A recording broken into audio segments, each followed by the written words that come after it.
Lolong, Pangil ng Maynila. Malantaw na umpisa buwas March 27 sa GMA Prime, kapag stream kag GTV. Nakatutok Cesar Dales.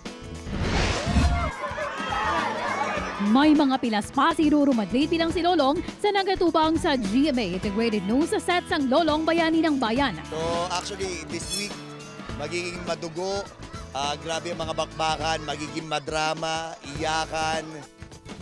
Pero wala pa din nagatapos ang tanan bago magkakadto si Lolong sa syudad kung sa rin mas dalago kag mas delikado ang iyatubangon ng mga pagtilaw. Kung makikita mo, Tito Lar, ibang-iba yung location po natin ngayon dahil may panibagong sorpresa po ang Lolong para po sa mga manonood natin.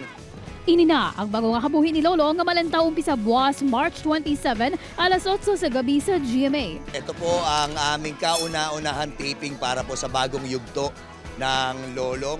Ang totoo nga niyan, kahit po ang aming title, iibahin ho natin from Lolong Bayani ng Bayan, ngayon Lolong Pangil ng Maynila na siya.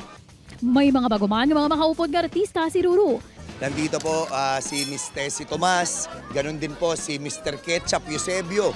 Mga kasama rin po natin, Mr. Wendell Ramos, Matt Lozano, Yasser, Mr. Ruel Santiago. Mga kasama rin po natin. Ang mga karakter sa tumahan nga natunan na nga palanggaon sa mga tumalanaw, hindi gihapon madula. Marami rin po na from Tumahan ngayon mapupunta na rin po dito sa Maynila.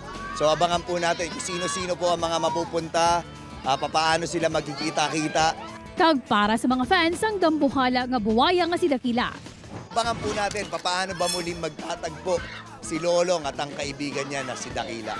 Sas or Dallas? One Western Visayas.